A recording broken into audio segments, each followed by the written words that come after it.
Bonsoir à tous et merci de nous retrouver ce soir dans ce webinaire qui est consacré à la gestion pilotée Odo Asset Management. On fait finalement un point d'étape avec Monsieur Romain Gaudry qui est un habitué donc, de ces points dans nos locaux. On s'était quitté, Romain, il y a déjà presque 6 mois, en décembre 2020. La situation n'était pas la même. On avait un CAC à 5004. Là, dorénavant, il est à 6004, 6004, 6005. Il navigue dans ces eaux-là. Je crois que le marché s'est un petit peu tassé aujourd'hui. Des promesses de vaccins, une reprise qui se dessine sous nos yeux. Quelle analyse vous avez de cette trajectoire depuis le point de décembre, Romain? Bonsoir Jean-Yves. Donc effectivement, vous venez d'en parler, les vaccins. Donc c'est vraiment l'élément nouveau sur le front de l'épidémie et c'est le déploiement de la campagne de vaccination, donc en premier lieu dans les pays développés, notamment aux États-Unis, au Royaume-Uni, comme on peut le voir sur le slide suivant. Donc on voit bien en fait, donc à gauche en fait ces courbes de vaccination. Donc on voit donc le UK et les États-Unis qui affichent aujourd'hui un taux de vaccination supérieur aux pays de la zone euro, mais cet écart tend à se combler. Alors certes, aujourd'hui on peut avoir quelques menaces, notamment avec ces nouveaux variants dont on entend parler, qui pourraient venir contrarier la réouverture de nos économies, comme on l'observe aujourd'hui au UK. Mais cependant, ce rebond en fait du nouveau cas de coronavirus n'entraîne pas pour autant une hausse de l'hospitalisation et une hausse de mortalité. Donc sans nul doute, ces campagnes de vaccination devraient soutenir la reprise déjà bien engagée. Donc cette reprise qui s'est justement manifestée par un fort rebond de l'activité, comme on peut le voir sur cette slide, dans un premier temps donc, aux États-Unis. Donc on voit sur la partie de gauche donc ce rebond de l'activité à travers cet indice donc PMI. Donc cet indice est directeur d'achat. Donc on voit très nettement l'année dernière le creux en fait qu'il y a eu. Donc pour mettre un peu les choses dans leur contexte, on peut considérer que le 50 c'est le point zéro. Quand on passe sous 50, on est en récession sur une activité. Quand on est au-dessus de 50, on est en expansion. Donc on voit qu'on atteint aujourd'hui des niveaux records. Même chose à droite en ce qui concerne la confiance des consommateurs et les ventes au détail. Alors aujourd'hui, on voit tout de même que en fait, cette reprise tend à plafonner. C'est pour ça qu'aujourd'hui, on le verra par la suite, mais on préconise peut-être plus un positionnement sur l'Europe, mais il sera temps d'en parler dans un second temps. Donc regardons un peu les mêmes données sur la zone euro. Donc voilà. Donc en fait, on a un peu la même situation. Donc on voit en fait les pics sur ces indices PMI et on voit le rebond derrière. Alors certes, la composante service a encore un peu de retard sur la composante manufacturière, parce que notamment elle englobe la restauration, les voyages, tout un pan de l'économie qui a été mis à l'arrêt, qui aujourd'hui commence un peu à redémarrer avec la réouverture de l'économie. Même chose sur le graphique de droite, où on voit donc des dépenses, des ventes au détail qui s'accélèrent. Donc même constat qu'aux États-Unis, mais toutefois dans des proportions un peu moindres. Et on pense qu'aujourd'hui, ce potentiel de rattrapage dans la zone euro reste encore sous-estimé. Très bien. Du coup, effectivement, on le sait, il y a certains pays, notamment la France d'ailleurs, qui était un des mauvais élèves pendant la crise, puisqu'on avait une spécialisation sectorielle qui était très sensible à ces problématiques d'arrêt de l'économie, restauration, hôtellerie, tourisme, culture, aéronautique. Mais néanmoins, la chute du PIB était très forte. En Europe, c'était 7, en France, moins 9. Elle était très violente. Est-ce que vous pensez que, à contrario, la reprise devrait être plus rapide qu'en 2008, par exemple, où je crois que la France avait mis 8 ans pour retrouver son PIB d'avant-crise? Ça, c'est une première partie de la question. La seconde, quelle classe d'actifs, valeurs thématiques, zones géographiques, bien entendu, vous privilégiez dans une optique de plus-value sur le long terme? Nos épargnants sont très sensibles à cette notion de long terme et ils ont une trajectoire qui est systématiquement corrélée à cette vision de long terme. Alors effectivement, pour répondre à votre première question, cette crise se singularise à la fois par sa brutalité, mais également par sa durée. Seulement 2 trimestres de récession et un rebond très fort de l'activité à partir du troisième trimestre de l'année 2020. D'ailleurs, même conséquence sur les marchés financiers, puisque une baisse a été observée à partir du mois de février jusqu'à la mi-mars, donc on parle de mars 2020, pour atteindre un creux, il me semble que c'était le 18 mars, et derrière, en fait, on a vu une reprise des indices boursiers, des différents indices boursiers, que ce soit sur l'obligataire, mais également sur les marchés actions, et on voit qu'aujourd'hui, en fait, cette reprise s'est poursuivie sur le premier semestre 2021. On le voit à travers ce graphique qu'on vous propose, où en fait, on montre la performance des différentes classes d'actifs sur les 6 premiers mois de l'année. Donc, à gauche, c'est les différents segments actions. Au milieu, les obligations d'entreprise. À droite, les obligations d'État. Encore à droite, les devises, puis les matières premières. Donc, en fait, on voit tout de suite que les actions ont continué d'afficher des performances assez intéressantes, notamment les composantes un peu plus cycliques, hein, qui sont celles qui ont le plus bénéficié de cette réouverture de l'économie, donc à commencer par les banques, qui affichent une performance de 23,6%. Très belle performance aussi des actions de petite taille, donc ce qu'on appelle les small cap, avec près de 15% de hausse. Et on va retrouver aussi certaines thématiques qui via leur positionnement, qui se positionnent pardon, sur des thématiques séculaires, donc offrant de la croissance à long terme, ont pu aussi délivrer des performances intéressantes. En revanche, pour la composante obligations, on se rend compte que dans un contexte où les taux ont augmenté, seules les obligations d'entreprise, et plus spécifiquement les obligations à yield, donc ce qu'on appelle le crédit à haut rendement, plus spéculatif, a pu délivrer une performance positive. Côté obligations d'État, hormis les obligations indexées sur l'inflation, on a eu des pertes en capital. Et enfin, on pourrait aussi noter la très belle performance du pétrole dans un contexte de hausse de l'inflation, avec une performance de plus de 36%. Regardons actuellement, faisons un peu un état de la situation actuelle, regardons ce qu'il en est, quelles sont aujourd'hui nos convictions, notamment dans un premier temps sur les actions. Alors, en termes de style, nous favorisons les actions value aux actions croissance. Alors, je pense qu'il est important ici de rappeler un peu ce qu'est une action value et une action croissance. Donc, une action value est une action qui est aujourd'hui décotée. Son prix ne reflète pas la valeur intrinsèque de la société. Une action croissance, c'est une action d'une société qui a la capacité à croître son activité, à montrer des chiffres de croissance en hausse d'une année sur l'autre de façon assez pérenne. Alors, pourquoi préférer les actions value aux actions croissance? Le premier argument, en fait, si on regarde le graphique de gauche et plus précisément cette courbe foncée, on voit que la surperformance de la croissance vis-à-vis des actions value n'a jamais été aussi importante, donc un potentiel de rattrapage très intéressant, d'autant plus que si à présent on se penche sur la cherté de ces actions, sur la graphique de droite, on se rend compte qu'aujourd'hui, il y a peut-être un problème de valorisation et de cherté de ces actions croissance qui se payent quand même plus de 30 fois les bénéfices, alors que les actions value se payent en moyenne 17 fois environ les bénéfices. Donc là, il y a quand même un argument, on va dire, en termes de cherté de l'actif. Ensuite, en termes de taille de capitalisation, on préférera les actions de petite et moyenne capitalisation au large cap. Pourquoi? Le premier argument, c'est celui qu'on vous montre sur ce graphe de gauche.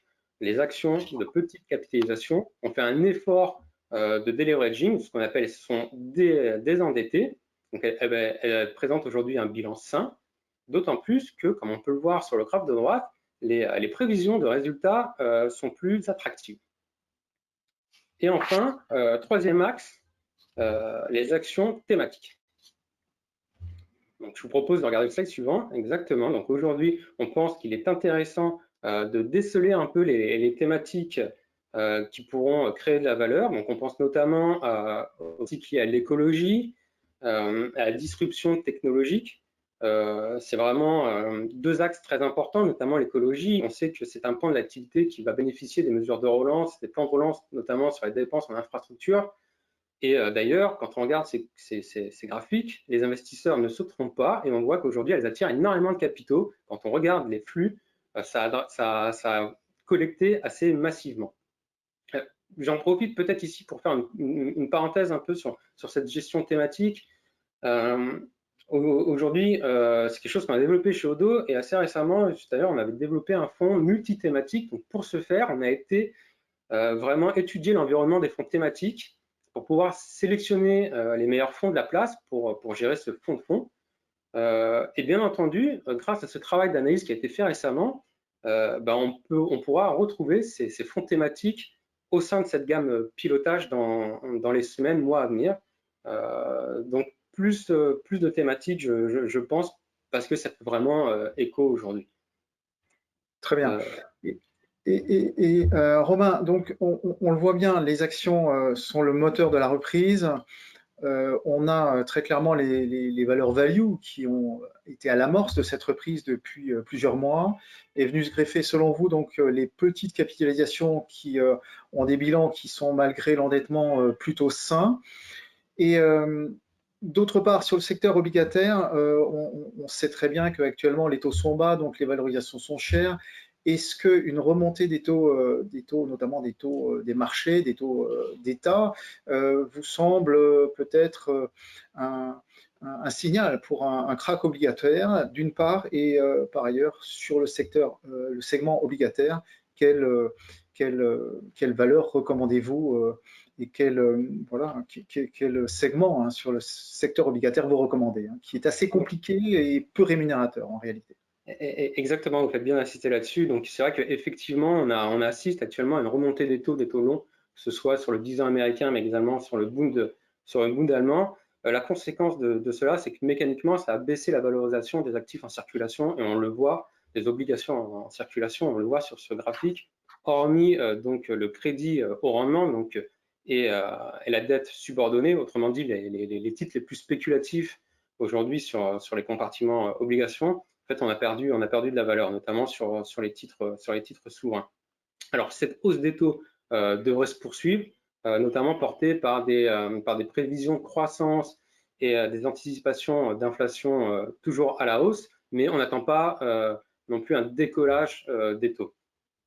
En effet, d'ailleurs, la Réserve fédérale américaine considère ces pressions inflationnistes comme étant transitoires, d'autant plus qu'elle juge qu'aujourd'hui le marché du travail ne s'est pas encore remis de ce choc.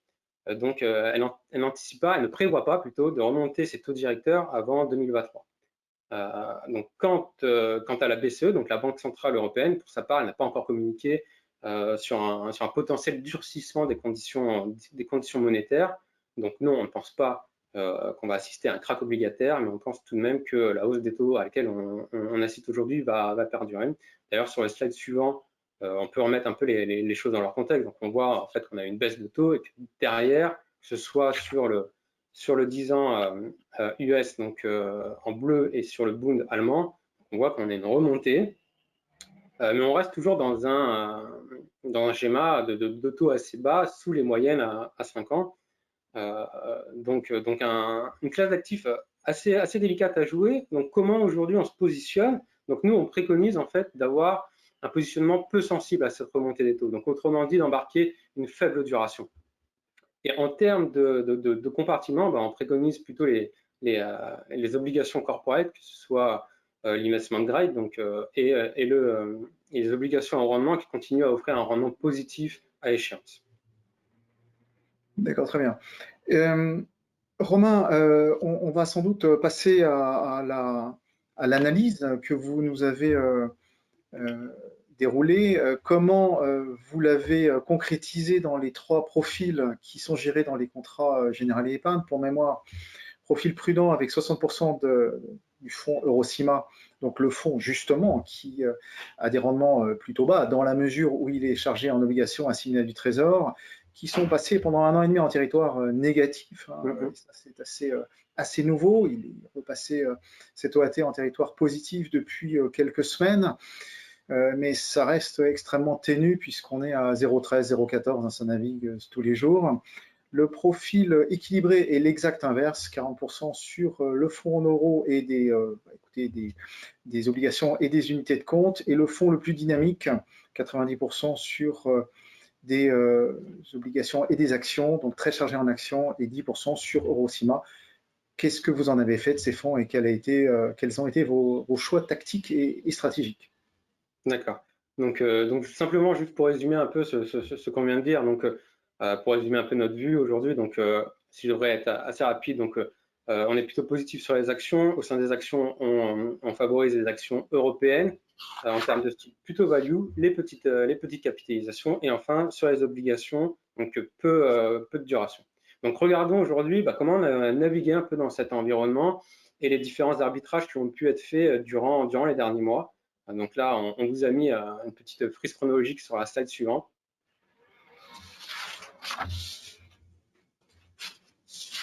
Donc voilà, un petit rappel en fait des arbitrages. On prend pour point de départ le mois de septembre.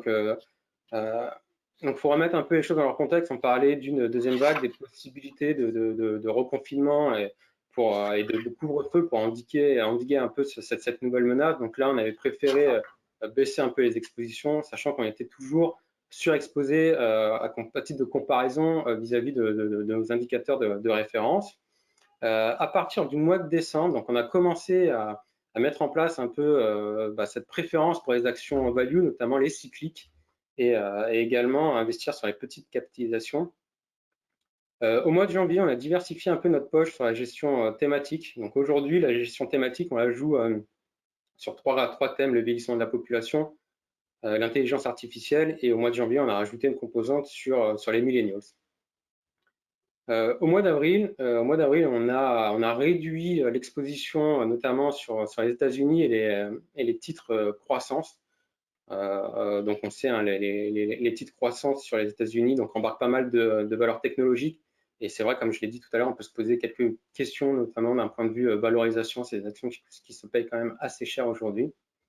Et enfin, toujours dans la même logique, récemment, au mois de juin, on a remis un peu de cyclicité dans les portefeuilles, et on a augmenté l'exposition sur les banques européennes.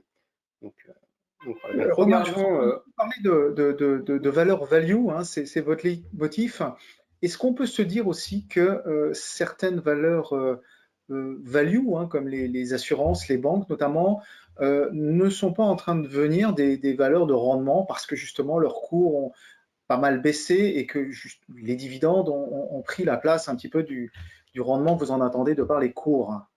Exactement, et vous faites aussi très bien de parler de rendement, parce que c'est quand même aussi un sujet sur les banques.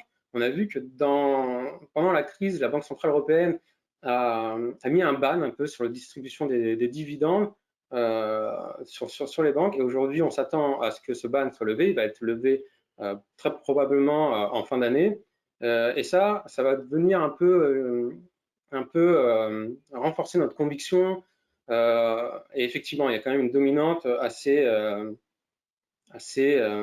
liée justement à cette dimension de rendement sur ces classes d'actifs. Donc c'est quelque chose qu'on joue également à travers ce positionnement. Et c'est vrai qu'il faut faire le distinguo selon les différents secteurs qui peuvent être value.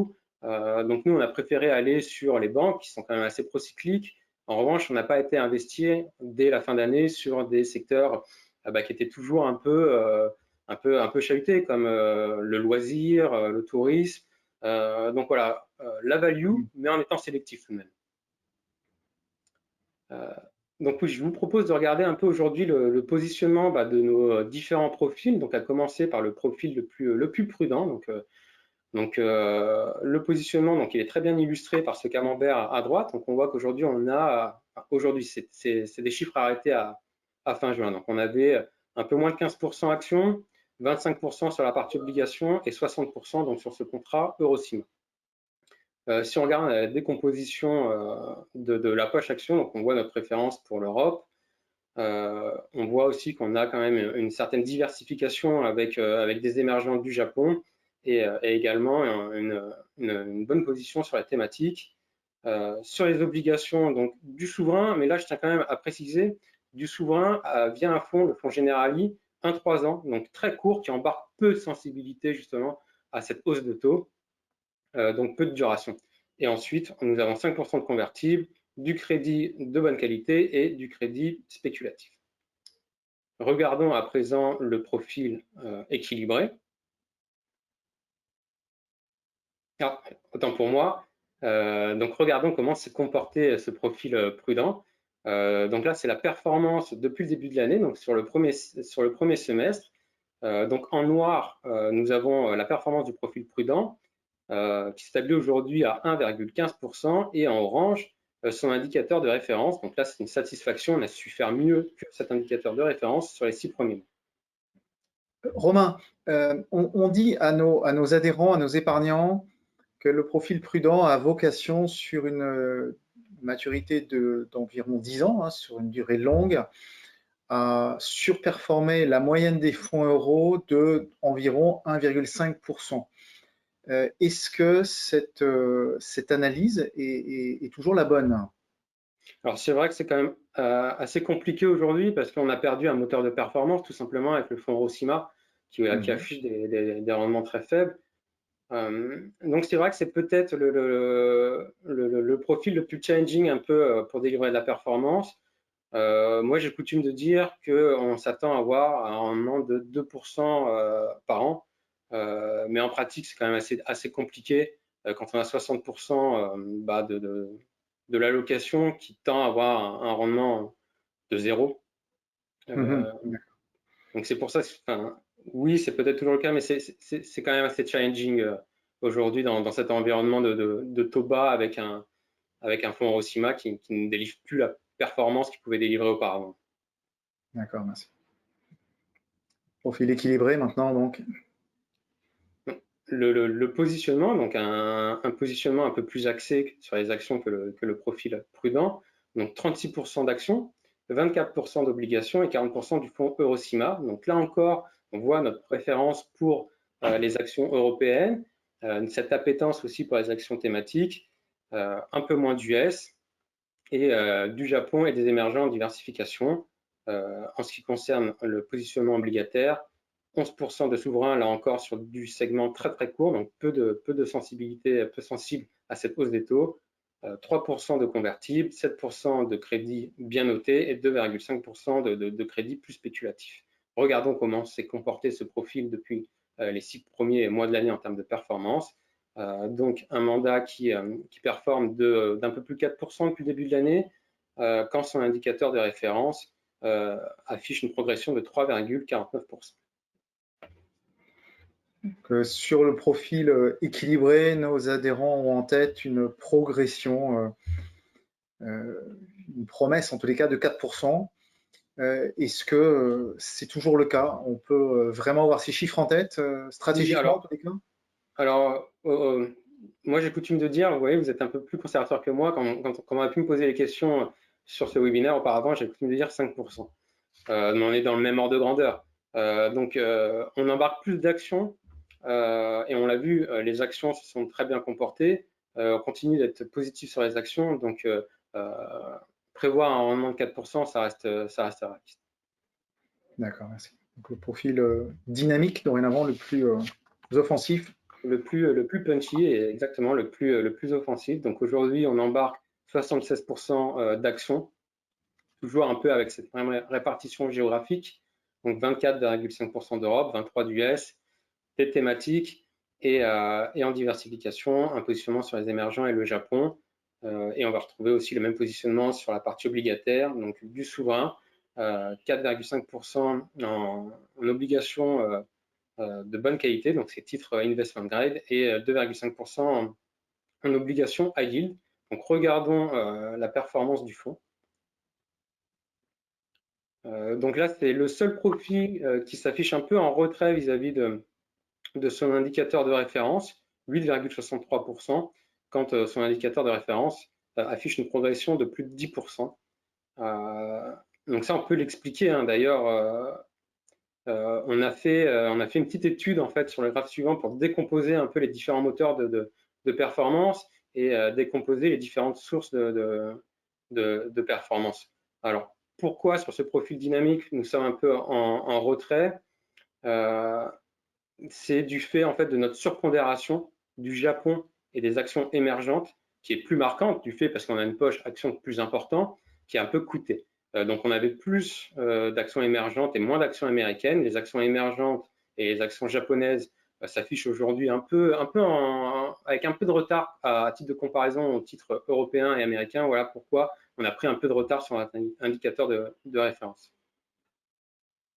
Et là, même question, on est parti sur une trajectoire que nos adhérents attendent sur 7%. C'est finalement la trajectoire historique des actions. On ne se mouille pas, mais bon, on a quand même une gestion pilotée qui est complètement prise en main par un gérant, et ça, c'est rassurant. Oui, là encore, vous êtes un peu plus conservateur que moi. J'ai pour habitude de dire 2, 5 et 10%. Bah, c'est presque bien d'être conservateur finalement, hein. Oui, exactement, je préfère ce positionnement. C'est d'autant plus confortable pour moi pour rendre des comptes à la fin. Donc oui, je pense qu'on peut là aussi, de façon assez honnête, présenter aujourd'hui un objectif de performance de l'ordre de 7%, parce qu'on a toujours ce moteur action sur lequel on est encore assez positif, et ça, je pense qu'on a expliqué. Donc 7%, c'est tout à fait raisonnable. Et aujourd'hui, c'est quand même une satisfaction de voir que sur les 6 premiers mois de l'année, on a déjà fait une bonne partie de ce chemin. D'accord. Donc voilà, je vous propose de regarder un peu ce graphique où on a tenté de décomposer la performance, d'expliquer quels avaient été les moteurs qui avaient contribué positivement à ces performances et ceux qui ont en revanche un peu plus heurté cette performance. Donc en bleu foncé, donc on va retrouver le profil dynamique, en orange le profil équilibré et en bleu clair le profil défensif. Donc on a réparti ces différents moteurs par action à gauche, taux à droite. Au sein des actions, donc l'Europe, les US, les fonds thématiques, le Japon et les pays émergents. Donc on voit que c'est principalement l'Europe et les États-Unis qui ont contribué le plus à la performance, que ce soit sur le profil dynamique, équilibré et défensif. Et en revanche, une faible contribution à la performance sur la composante, sur la poche taux, hormis les actions convertibles et les obligations au rendement. Cette poche a in fine plutôt eu un rendement quasi neutre. Romain, on voit qu'il y a des émergents. On sait que les émergents sont très sensibles à la remontée des taux de la Fed, hein, ce qui est souvent la goutte d'eau qui fait déborder le vase lorsqu'il y a une crise. Est-ce que vos poches émergentes sont couvertes contre le risque de devise? Non, non, non, non. En fait, faut rappeler qu'on est dans un fonds de fonds. Donc, on a acheté des fonds dont les gérants ne couvraient pas le risque de devise. Et nous n'avons pas, par la suite, la possibilité, nous, en tant que gérants de ces fonds pilotés, de revenir mettre une surcouche de protection. Donc, non, délibérément, en fait, on achète des fonds qui embarquent le risque inhérent à leur positionnement sur les actions. Donc non, on n'est pas couvert contre le risque de change. Merci. Dans les deux petits, peut-être si je peux continuer de développer sur les différents moteurs de performance. Donc dans les deux petits tableaux en dessous, on vous a mis quelques exemples parmi les meilleurs élèves à gauche, le top 3, et les mauvais élèves, le bottom 3 à droite. Donc à gauche, on va retrouver des fonds actions, notamment le fonds Odo BHF European Bank. On l'a vu, les banques ont fait on fait un très beau parcours en bourse depuis la fin d'année 2020, donc une performance de 24%. Le fonds Edgewood US Select Growth, donc un fonds d'actions américaines qui investit sur des titres plutôt croissance, donc une belle performance, notamment sur le mois de juin. Vraiment une très belle performance sur le mois de juin. Pardon, je pense qu'il affiche quasiment 12% en euros. Et également le fonds Odo BHF Active Small Cap, donc un fonds action Europe qui investit sur les petites capitalisations boursières. En revanche, à droite, on va retrouver parmi les mauvais élèves des fonds obligataires qui investissent sur du crédit, mais également sur le fonds Magellan, qui est un fonds qui investit sur les actions émergentes. On l'a dit, les actions émergentes accusent un certain retard vis-à-vis d'autres pays en termes de progression. Et Romain, un point peut-être sur les small caps. On voit que c'est un une classe d'actifs à laquelle vous croyez beaucoup. C'est vrai que historiquement, on dit que c'est une classe d'actifs qui surperforme les grandes capitalisations. Ils ont énormément souffert depuis le début de la guerre commerciale US-Chine en fin 2018. Ils sont en train de rattraper leur retard.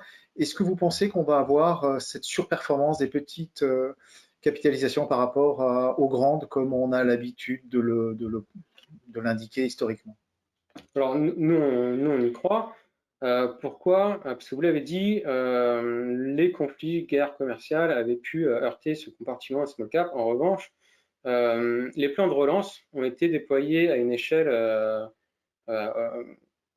on va dire, à une échelle locale par chaque pays, et ça a vraiment boosté l'économie domestique. Donc, c'est vraiment ces actions qui sont un peu moins orientées business international qui ont été les plus à même de profiter des plans de relance. Donc, c'est un argument qui nous fait croire, qui nous fait dire qu'elles vont continuer de surperformer, d'autant plus que, comme on l'a pu auparavant, elles ont des bilans plutôt sains, peu de dettes, et on attend des résultats supérieurs. Parfait.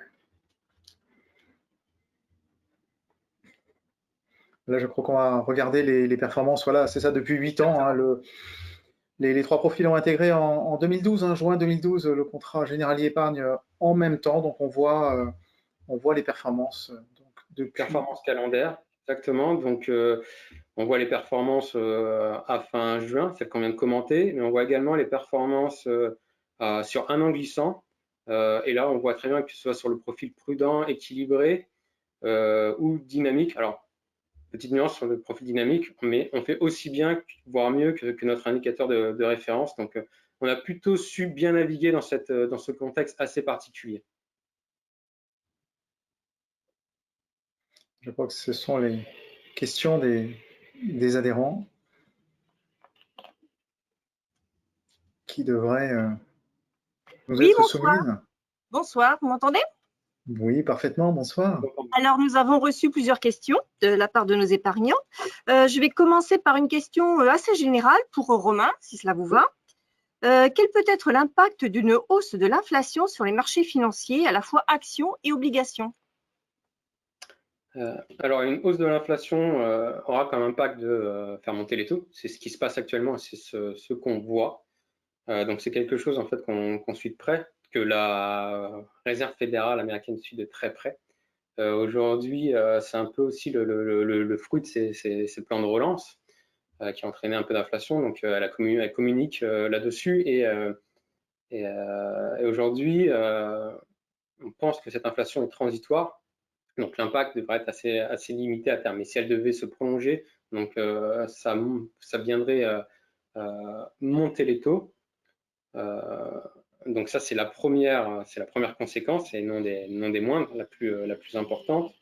Le lien sur la partie action est beaucoup moins direct, euh, mais donc vraiment le compartiment qu'il faudra surveiller dans ce cas, c'est vraiment les taux. D'accord, merci. Merci pour cette première réponse. Toujours pour Romain, au vu de la valorisation des marchés actions, une hausse est-elle encore possible dans les mois à venir? Oui, on pense que la hausse va continuer. Pourquoi? Parce qu'on est toujours dans un environnement où on a des banques centrales qui sont incommodantes, on a des plans de relance assez importants qui sont mis sur la table, des prévisions de croissance revues à la hausse, et ça c'est pour le contexte plutôt macroéconomique. Et quand moi je discute avec les gens en action, ils sont quand même assez enthousiastes, notamment sur les saisons des résultats à venir. Donc oui, on pense que les actions ont encore du potentiel et qu'il fait encore sens d'être investi sur des profils équilibrés voire dynamiques. Merci beaucoup. Une autre question pour Romain. Y a-t-il de la performance à chercher sur la Chine? Et ou alors, quelle zone géographique préconisez-vous en ce moment? Alors sur la zone, sur la Chine, donc c'est un positionnement qu'on avait rentré. On avait rentré un fonds Chine en fin d'année dernière. J'avais pu en parler d'ailleurs durant le webinaire précédent. On a plutôt eu tendance diminuer ou du moins ne pas renforcer nos positionnements sur la Chine. Pourquoi? Parce qu'il y a eu un resserrement un peu du crédit qui a été observé en Chine. D'ailleurs, on a vu, c'est pour conséquence notamment en fait une performance un peu en recul du marché chinois à titre de comparaison vis-à-vis de l'Europe et des US. Donc aujourd'hui, on préconise plutôt de rester investi sur l'Europe majoritairement. Je voulais demander à Romain, on voit qu'il y a une reprise en main forte du pouvoir chinois sur certaines technologies, et ça baisse. Quel est l'impact que ça peut avoir dans votre analyse, on va dire, sur l'année au minimum, ou est-ce que c'est quelque chose un peu comme l'inflation qu'on va balayer d'un revers de main dans quelques mois? Oui, c'est un sujet, la reprise en main un peu du parti. On l'a vu récemment. L'exemple marquant, c'est un peu la disparition de Jack Ma, le PDG d'Alibaba. Et on a vu le titre a baissé, a corrigé assez fortement. Mais pour autant, je pense qu'il faut quand même savoir revenir aux fondamentaux et s'intéresser au business model des boîtes. Si on reste sur cet exemple Alibaba, c'est une société qui est très bien positionnée sur son marché. C'est un peu le Amazon chinois. Donc vraiment, aujourd'hui, il faut savoir un peu distinguer les réactions de marché suite à ces événements un peu atypiques, mais être capable de déceler la valeur d'une société. Donc, je pense qu'il faut faire un peu fi de ce contexte-là, même si c'est vrai, ça peut être un peu fâcheux. On l'a vu, Alibaba a corrigé de plus de 20%, mais ça n'en fait pas moins une belle société aujourd'hui qui affiche un niveau de croissance assez important. Merci. La question suivante s'adresse à Jean-Yves. Craignez-vous qu'une 4e vague dans la pandémie avec le variant Delta ait un impact sur les marchés financiers? Du coup, là, c'est clair que si jamais il y a une 4e vague, bon, franchement, il n'y aura pas d'énormes problématiques. On en a déjà vécu 3. Et la 4e, ça risque d'être plutôt une vaguelette qu'une grosse vague. Ce qui est plutôt à craindre, en réalité, c'est une récession qui émerge parce que pas une récession, mais une récession extrêmement forte, donc une dépression du coup, qui émerge si les vaccins slaloment entre comment dire, si les variants slaloment entre les vaccins, et là du coup, on doive complètement repenser nos systèmes de consommation, de production pour nous déplacer. Là, ça risque d'être un vrai problème. La 4e vague, je pense qu'on a vécu le plus dur. C'est sans doute un phénomène qu'il faudra regarder avec attention, mais qui ne remettra pas en cause la reprise qui s'amorce avant, on l'espère tous, l'expansion juste derrière. La question suivante s'adresse à Romain. Quel profil de gestion conseillerez-vous pour un investisseur souhaitant faire fructifier son épargne sur le long terme? Alors, si on reprend un peu les éléments qui ont été mentionnés durant cette présentation, donc plutôt positif sur les actions, sur les obligations plutôt habile, voire ne pas embarquer beaucoup de duration. Donc de facto, je ne vais pas proposer un mandat défensif. J'irai plutôt me positionner sur un mandat équilibré, voire dynamique. Après, tout dépend aussi de son horizon de placement, son aversion au risque. Mais je pense qu'aujourd'hui, ça fait vraiment quand même du sens d'être investi sur les actions, qui est vraiment le moteur principal de performance aujourd'hui et dans les mois à venir. Un épargnant nous pose la question suivante, toujours destinée à Romain. Le profil prudent n'est-il pas trop investi en obligations pour espérer un rendement intéressant? Donc, pour détail, il y a 60% de fonds en euros et 20% minimum d'OPC. D'accord. Donc, c'est aussi un peu le cahier des charges du profil défensif qui veut cela. Parce qu'il y a quand même des limites dans l'allocation avec un poids maximum sur les actions. Toujours est-il qu'aujourd'hui, notre positionnement, si on prend comme référence cet indicateur de ce benchmark, cet indicateur de référence, nous embarquons plus d'actions Alors certes, nous avons quand même une part assez importante d'obligations, mais ce sont des obligations à courte maturité qui embarquent peu de duration. Donc, in fine, ce n'est pas forcément le poids, le pourcentage qu'il faut regarder, mais c'est aussi cette décomposition, cette qualité de crédit et la duration qu'on embarque. Donc aujourd'hui, je pense que le benchmark embarque environ 2,86 années de duration. Sur le profil défensif, nous avons moins d'une année de duration. Donc nous avons beaucoup moins de sensibilité que le benchmark et donc beaucoup moins sensible à ce risque de hausse de taux. Toujours pour Romain, prévoyez-vous un arbitrage cet été? Alors, c'est une question qui vient souvent. Prévoyez-vous des arbitrages? Combien d'arbitrages faites-vous? En fait, j'ai jamais de réponse. Pourquoi? Parce qu'en fait, il n'y a pas de règle. On est libre de faire autant d'arbitrages que bon nous semble. Et cela dépend en fait de notre vision, de notre scénario de marché et notre un peu lecture du contexte et oui, de notre analyse. Donc, si demain nous devions faire des arbitrages, c'est pas simplement pour faire des arbitrages, c'est parce qu'en fait, à travers notre analyse, nous décidions d'augmenter le poids des actions, d'être un peu plus investi sur telle zone ou telle zone. Donc non, il y a vraiment aucune règle. Nous n'avons pas d'obligation de faire à minima 4-5 arbitrages par an. Il n'y a vraiment aucune règle, ça dépend vraiment de notre vision des marchés. Nous arrivons à la dernière question qui s'adresse à Jean-Yves. Quel surcoût entraîne la gestion pilotée sur mon contrat Generali Épargne? Le surcoût, alors il est modeste, hein, il est appelé à hauteur de 0,15%, ce qui reste extrêmement faible dans les gestions pilotées par rapport à nos compétiteurs. Cela veut dire que sur la partie en unité de compte exclusivement, nos adhérents payent un surcoût de 0,15. Donc, en réalité, ils payent 0,80 plus 0,15. Ça reste extrêmement faible. Sur le fonds euro, il n'y a pas de frais de gestion complémentaires. C'est heureux d'ailleurs. Voilà, donc ils sont appelés pour mémoire les frais de gestion de façon trimestrielle. Ils ne sont pas appelés en une fois à la fin de l'année, à terme échu, ils sont appelés de façon trimestrielle. Et quelque part, plus les adhérents payent de frais de gestion, mieux la performance, plus la performance est satisfaisante.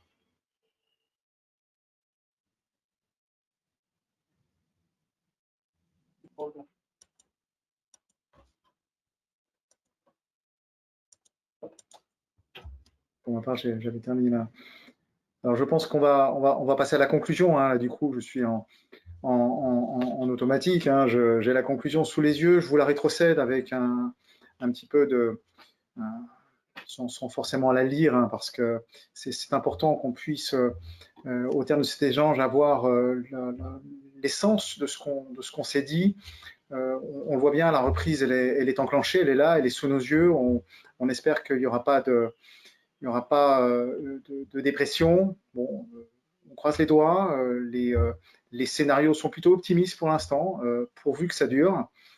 Les marchés sont confiants, Romain l'a dit, et il y a des perspectives. On croise nos analyses avec beaucoup d'autres gérants qui sont exactement sur la même trajectoire. Bon, écoutez, en 2019, début 2019, on disait que tout allait aller bien, début 2020, pardon, tout allait aller bien. On a eu la crise du Covid.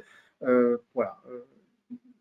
Vérité du jour, on n'est pas vérité de toujours, donc il faut véritablement être confiant, mais voilà, réaliste également. En 2021, la moyenne, alors ça c'est effectivement un leitmotiv chez Alta, la moyenne des rendements des fonds euros pendant 40 ans a été supérieure à l'inflation. Ils ont joué leur rôle. En 2021, on peut estimer que l'inflation sera supérieure au rendement des fonds euros. Donc il faut prendre des décisions stratégiques. On peut ne rien faire et accepter que votre pouvoir d'achat soit contrarié par l'inflation. Il existe des pistes, parlons-en. On a vraiment des solutions qui ne vont pas véritablement être trop pénalisantes pour ceux qui ont une aversion au risque. La bonne question, c'est plus est-ce que je vais investir en UC, mais c'est à partir de quel niveau de risque je ne veux surtout pas investir. On a ce qu'il faut pour vous aider.